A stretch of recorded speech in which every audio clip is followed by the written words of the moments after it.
Back to the Welcome back to the Beyond the Wrestling Gear podcast. I'm here with Rey Genesis, luchador, and he is here to talk to us about his journey, and we're gonna have a good time.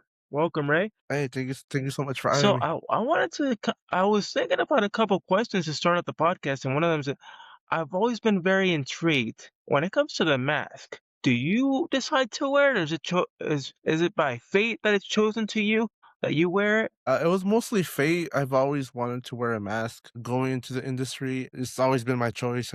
I've always felt good wearing it, and I'll talk about it more. But it just wearing the mask inspired me from watching wrestling and some of the wrestlers that I grew up watching.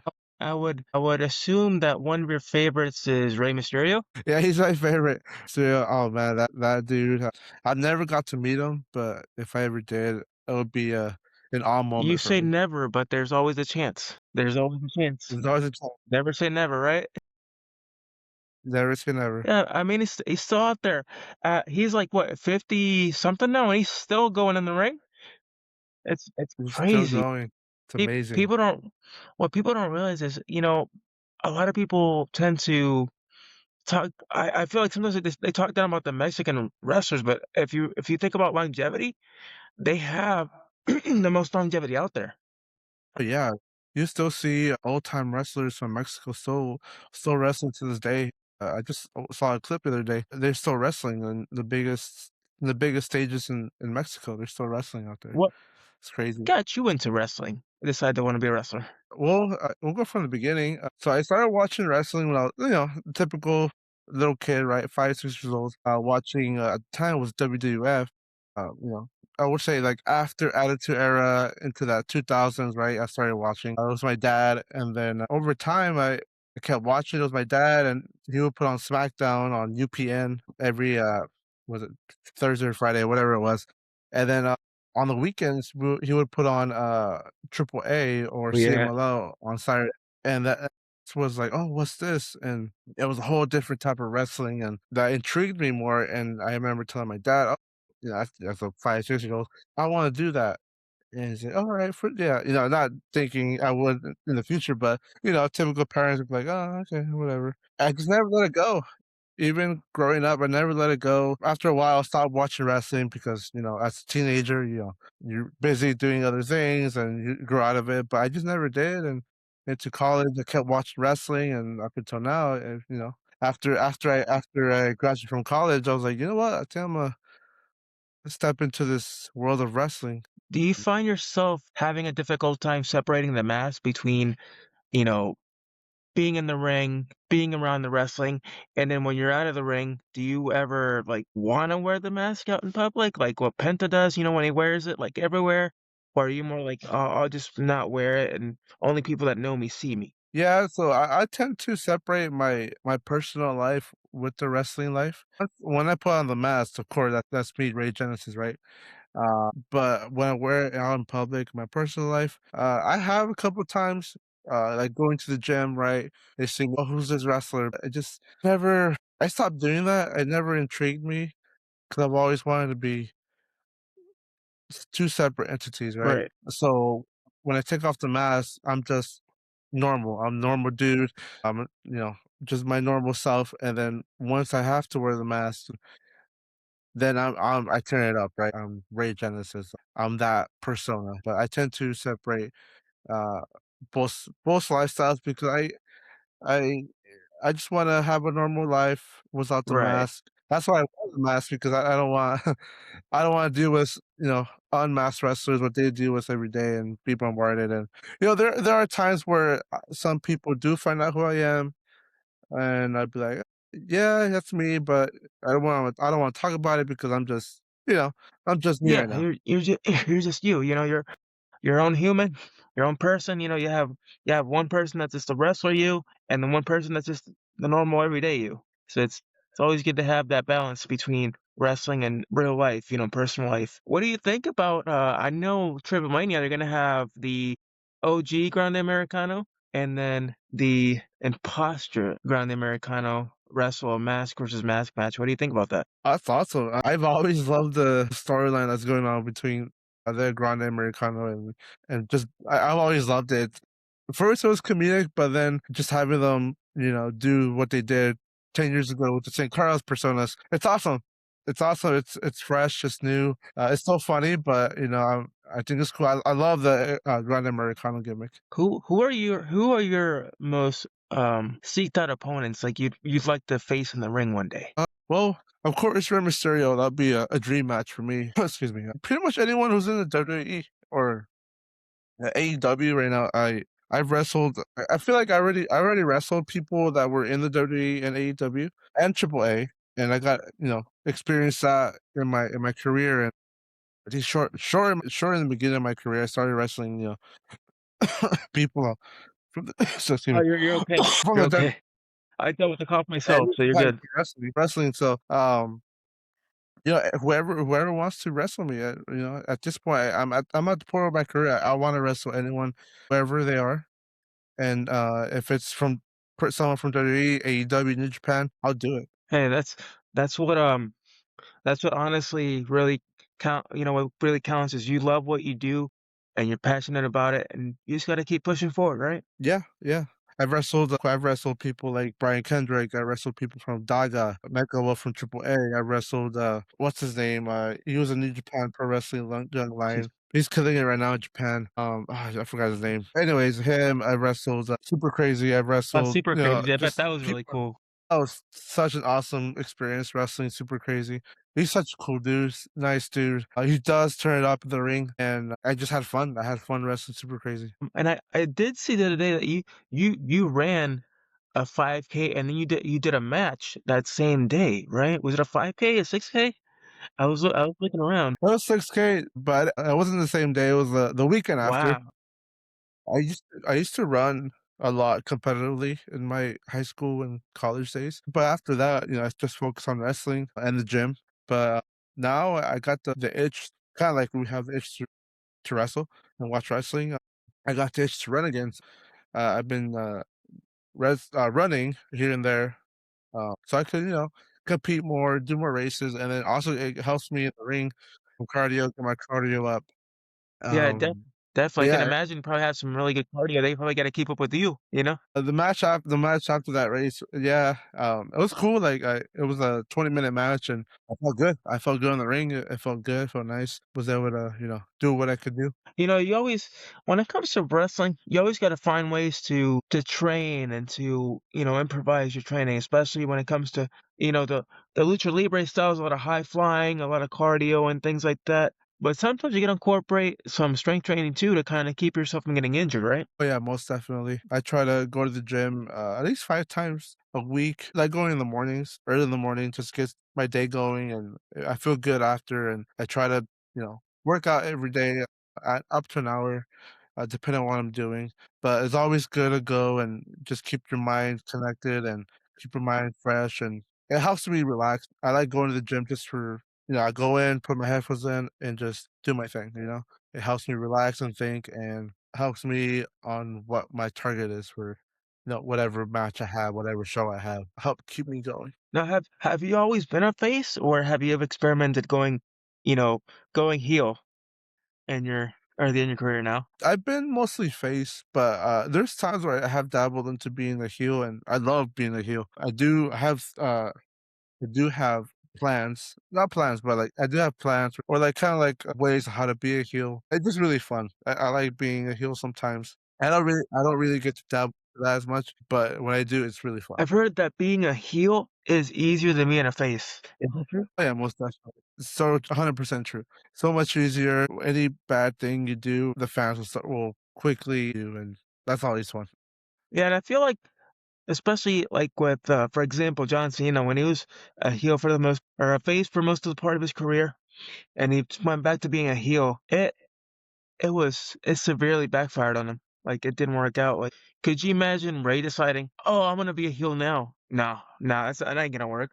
Not at all. No. Yeah, I can see that happening, but I guess I don't know. It's tough because with John Cena, it was hard for him because he was always a face, and now that he's a heel, well, he's not really like he's heel, but he wasn't really heel. he always been a face for what, 20 plus years? So I feel like lost the edge. He lost, being a face or being a heel. I feel like he was a heel once or twice in his career, which is good. I love the chain gang John Cena that he did as a heel back in the day. But I could see it for me if I don't practice if I'm not a heel, if I don't practice being a heel, then I could see the fans saying or cheering for me or saying, "Oh, he's still a good guy to us." There's people that it works with, like with Austin, for example. He works really well as a face and a heel. With Randy, it's a hit or miss because right now he's a heel, but he's definitely. I feel like him being a heel, it's his comfort zone. He's very comfortable with it. When he did the little face turn early on, right now this year, I was like, I don't rock with it. I don't rock with it at all. It's Yeah. like it's not him. That's not, and he tries really hard to be a face, and he's having a good time. But now as a heel, he's having a great time. I could definitely see he's in his comfort zone, doing what he loves, and he's just having more fun than what he did as a babyface. Yeah, I mean, being a babyface is fun and all when the fans are with you, but when you're not really going anywhere, it's like you got to change things up sometimes. Yeah, oh, definitely. What is your I've never asked this before, but what is your pre-workout and post-workout meals? What do you like to eat? Pre-workout, I don't really eat anything for pre-workout, which is kind of bad. But for post, it depends on the day. It could be by the time I'm done with the gym, I could have like a muffin, or I'm always gonna have my coffee right Oh yeah, after. coffee, you can't go wrong with that. I like to drink like protein coffees that helps with my protein intake. But whatever the day is, it could be a muffin, it could be a burrito, a Oh breakfast burrito, it yeah. could be a sandwich. It just depends. But yeah, it just depends what the Yeah, day it's is. funny how a lot of the foods that we eat now, they label it as protein. Like everything, cereals, Uh, right. foods, anything now, cookies, drinks. Yeah, it's crazy. And honestly, I don't think it's real protein. I think it's just they sprinkle something in there and they call it protein for some of the stuff. Yeah, yeah, which, it sucks, but, Yeah, you see protein, you grab it. right. I mean, when you're a wrestler, you burn through calories like nothing, you know. Oh, yeah, sure, all the time, whenever, there's times where I'll work out in the morning, and then if it's training day, then, I'll train in the afternoon, um, in the ring. And so, yeah, I'm always burning calories. I'm always hungry. I'm always, because I'm always active. I'm always eating something, whether it's a snack, a meal, a candy, a little bar. I'm Gotta always stay, munching. gotta stay munching up on something. Hey, it's like Randy when he said in an interview, he downed an entire jar of Nutella before a match, Wow, and he yeah, said he was wired up to the gills because of all that sugar. Nutella needs to yeah, sponsor me. I love Nutella. right. Yeah. He's like, "I love Nutella, they need to sponsor me." I do that. That's funny. However, I do that, and I work out, I do that, and I feel like I'm gonna have a diabetic attack over here. Oh yeah, um, yeah, but I take pre-workout, and I try to limit nowadays. I try to limit my intake of pre-workout because it's a lot. I'll do like half a scoop, or not even half. It's like maybe less than half a scoop, 'cause I try not to overdo it with, pre-workout and how jittery I feel. It can be bad for you sometimes, but, I try to limit my intake. Before, though, early in my career, I would always 1 scoop, full scoop, big scoops of pre-workout. I would either chug Oh, it, like, yeah, literally just just do chug the it, do the dry heaving, right? and I was like, now I think about it, like, why would I do that? Why did I do that? And, now I try to, as I'm getting older and wiser, I'm like, I'm not yeah, I'm not doing that anymore. Who did you train with? Did you train with anybody notable? Who was your coach early on in your career? So, starting off first, my first ever time training, in the ring was, his name is, Skyde. He's a notable, lucha libre trainer out in Mexico. He's trained pretty much anyone who's anybody. He's trained Mustafa Ali, Claudio Castagnoli, Rey Fenix, Penta. Wow. Who else? Bailey for a bit, Aaron Solo for a bit. Yeah, he's trained them all. Then after that, I trained with a guy named Billy Blade, here in California. I don't know if you heard of his company, but he deals with the Micromania tour, does all the midget wrestling out in Vegas. And then trained with him, and then I trained with Brian Kendrick for 2 years, 2 or 3 years, trained with him, also here in California, and then after that, just little training seminars with people like TJ Perkins, super crazy. I did the New Japan Dojo here in LA, with Rocky Well, Romero, that I was know cool. Rocky. I met him before. I met him actually. I would talk to him last year during River City Wrestling Con. I was there doing media for the event. He was so nice. Okay. Yeah, super cool dude, yeah, super cool dude. But yeah, I have a long list of trainers, but I could say now I have 3 main trainers, Skyday, Billy Blade, and Brian Kendrick. What's the best advice you were ever given? Always don't work too hard, like, work smarter, not harder, you know? That's one. Listen to the crowd, of course, but the one I told you, n work smarter, not harder, that one always sticks by me a lot because, I love doing lucha libre wrestling, right? I love doing all that, but there's times where you do get hurt, right? You do get hurt, and nowadays, I love watching the old school wrestling of lucha libre, like, back in the '80s and '90s, right? All the chaining and crazy chain wrestling they would do, and I love watching that. I wish I was back, I wish that I was still back to this day, but now wrestling's all about, the flips and flash, which excuse me, which is cool, Sometimes I'll see some of my friends wrestling and they're doing all this flash and flim and one small miscalculation and that's it, right? You land on your neck or you land on your shoulder, so I've always that's always stuck by me because I don't wanna like I said, I wanna wrestle until my 60s if I can, just like some of the old school wrestlers are doing now. They're wrestling now in their 60s. Obviously, I don't want to, but, wrestle that time, but let's say I have the chance, um, that would be cool, because if I wrestle in my 60s, that means, like, take care of my body now and not do any crazy stuff because you know, if I feel when I've been trained and working with some of my trainees and, partners and stuff like that, if you get the crowd with you with just your character work, you don't have to work too much. Right, right, and when you decide to adjust your body to different styles, it really provides that longevity that you need to really keep pushing forward. I think this was like 15, 20 years ago. I actually got to meet, and most people don't know this, but I met Rey Mysterio Sr. Rey's Oh, nice. Rey Mysterio's uncle in an indie show, and he was Nice. super nice.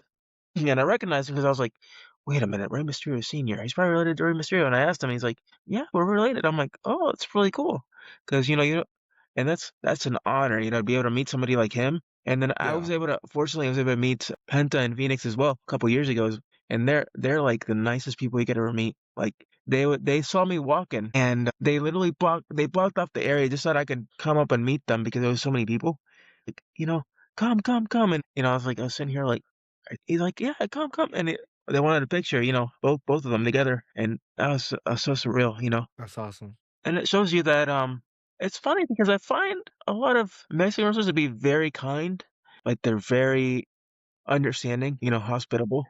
I think it has to be more about the culture than anything else. Yeah, we all, everyone's really nice, especially the Mexican wrestlers, they're really nice. And I think the reason is like I said, we've grown up watching as fans. We went to shows as fans and then just being part of the industry, being part of the sport, we don't forget where we come from. I always try to be or not, I always try to accommodate fans that want to take pictures and, they wanna that moment was me, right? I always try to do that. I never shoot people away. When I was a fan, I was just like that little 10-year-old kid wanting a picture or wanting somebody signed for my favorite wrestlers, and I get it, I get the wait, waiting for your time and waiting Right. uh, for to meet your wrestler or your favorite wrestler, so I get that. So I always cherish and remember those times where, I'm in the position now. Now I have to not have to, but I get the chance to do What you love. what what I love, also give back to that fan or to that family that wants to see me. Good stuff, man. Good stuff. It's always good to hear somebody so positive about not just the industry, but really puts the fans first. And you seem like that kind of wrestler. Always, I will always my number one goal or that I do every show is just to make people happy, make people sure people enjoy the show. No matter if I'm having a bad day or a good day, rough day, whatever, I'm always there for the fans. And as far as, like, out of all the matches so far in your career, which has been your favorite? Good question. There's a You few. can name a few, if there's a few. Wrestling Brian Kendrick, that was fun. I wrestled a couple of times. Wrestling, I'll say that wrestling Daga and Mecha Wolf in the triple threat Wow, they're good was too. they're good, and that match is my favorite just because going into the match, I was super nervous, right? Super nervous. It was always on my mind. I was training really hard for that. This is back in 2022. I was training hard for that. Sorry about that. But no matter how much I trained, I was getting nervous every day. Like, as the day approached, I was getting nervous, nervous, nervous, like, "Can I do this? Am I able to do this? How are they like? I don't know what's" yeah, I just had all these things in my mind, right? The day of the show day of the show, I beat them, right? And I thought they were, because 'cause they're big in the industry, wrestling for AAA and stuff like that. I've always, admire them, but I was scared because I didn't know how they were, and are they gonna give me a chance? Are they gonna shoo me away? Like, "Oh, why is he in our match?" Right? No, total opposite. They're nice, probably one of the nicest guys I've ever met. They're super cool. They did say, "We're glad, it's cool that you're in our match. We will take care of you, but at the same time, we're gonna bring it up." I'm like, "It's Right, fine." they're gonna test you. They're gonna test me, and I felt a little better going in, walking into the ring and seeing them come out. I was like, "Holy Yeah, shit!" Like, happening right now. yeah, it's It was a surreal moment, and I once the bell rang, I was like, "Fuck it, alright, let's do this," and when the match went on and, like, I was still scared during the match, but it was weird, the match happened, and then the match ended, even though it was a long match, right? For me, it was like a blink of an eye, and then I walked to the back, and I was like, "Holy shit, I just wrestled Daga and Mecha Wolf," and after the match is over, we say, "Hey, everything good?" I'm like, "Yeah, everything's good," and yeah, after that, we just talked. We talked and talked and talked. They're like, "Oh," you know, I saw how nervous you were, but, it's good that you're nervous, but, you're still n you're still young in the industry, but we just wanna give you this advice, and maybe you could have done this better. Like, they were super cool because they knew how I felt, and they've always they grew up in my shoes, like, they were young too once, right? And they knew how it was wrestling, their idols growing up too, I right? mean, Brian So Kendrick, he went through the Undertaker. yeah, I went to the Undertakers. They've been in our shoes as being young in their careers, right? So, they were super cool, and, they would give me advice and life advice, and then we would joke around, and they were super cool, dude. Even though I was super nervous and scared, and the match was good. The match was really good, but, it's my favorite match because I learned a lot from that match. That's awesome, man. It seems like you're doing really well for yourself. I wish nothing but the best for you. And to kind of close out this interview, where can my listeners find you and interact with you and connect with you? Oh, they could look me up on Instagram. I'm at Rey Genesis Official. I'm also on TikTok, Rey Genesis. Uh, on there, just look at Rey Genesis, it shows up. Uh, but yeah, TikTok and Instagram, I'm always active. If you shoot me a message, I'm more than gladly to respond back. It's always me. I don't have someone else replying. It's always me. Look out for upcoming shows that I have, and yeah, just look out for something out there for me. I'm always active. This year, I'm definitely gonna you know, have good shows and, see where it takes me. When's your next show? Plug it in. Let us know. I'll be wrestling, on May 3rd here in California, Stockton, California, for California Championship Wrestling. They're, Lucha Libre American, hybrid show. It's a good, fun show. Please come out. I'll post the flyer here on my socials. But yeah, come check me out if you haven't checked me out. I promise you won't be just Yeah, and I'll make sure to share all this information on my socials, Instagram, YouTube, anywhere, so that way they know to come and see you, come support you. awesome. Thank you so much. Well, as I always like to say, this podcast will be on iTunes and Spotify, and this has been another episode of Beyond the Wrestling Gear. where we don't just talk about wrestling, but we go beyond it. Thanks, Ray. Appreciate it. Thank you so much.